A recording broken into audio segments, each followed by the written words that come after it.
আসসালামু আলাইকুম, কেমন আছেন সবাই? তো সকালে উঠে কি তরকারি দিয়ে কি রান্না করব সেটা বুঝতেছি না। আর কোন সবজিটা আগে রান্না করে ফেলতে হবে এটাই বুঝতেছি না।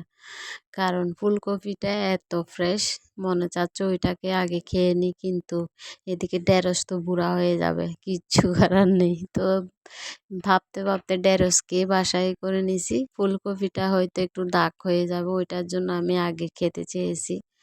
এখন আমার ইচ্ছে করতেছে কি ফুলকপিকে ছোট মাছ দিয়ে খাওয়ার জন্য, কিন্তু ছোট মাছ তো নেই, সেজন্য ওইটার দিক দিয়েও পিছিয়ে গেছি। আর না, এখন শীতকালে যত মিক্স মাছ, মানে যেটাকে মেল্লা মাছ বলে আর কি, এগুলা বুক করে নেবেন। যত সবজি আছে ওগুলা টেস্ট বুক করে নেবেন, খাবেন আর খাবেন। কারণ শীতকালে মজাই ওগুলা, আর কিছু না। মাছ মাংসকে 2 মাসের জন্য বিদায় করে দিবেন, শুধু খাবেন সবজি, ছোট মাছ, এগুলা এগুলো ভীষণ মজা লাগে। তো ঢেঁড়সগুলো আসলে দেখতে যেরকম ভেবেছিলাম বুড়া হবে, একটা ঢেঁড়সও বুড়া ছিল না, খুবই কচি ছিল এবং খুবই মজা হয়েছে। যেমন ভাজিটা মজা হয়েছে, তেমন আমি একটু ঝুল করেছি, ওইটাও মজা হয়েছে। এই তো বলতেছি না, মানে শীতকালে যেরকম ইয়া হয় আর কি। তো এই দিক দিয়ে আবরাদের বার্ষিক পরীক্ষা শুরু আগামীকাল থেকে, সবাই দোয়া করবেন।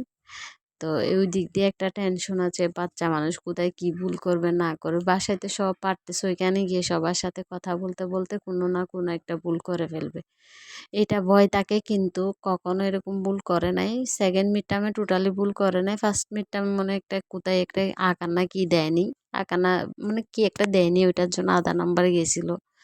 তো এখন ফাইনাল, তো এখন তো বয়ে বয়ে আছি। এগুলো শুধু একমাত্র আল্লাহ জানে কোন দিকে কি ঠিক হবে।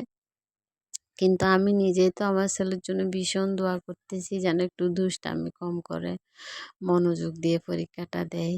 এটাই সারা বছরের কষ্টকে যেন বিফলে না দেয় আর কি।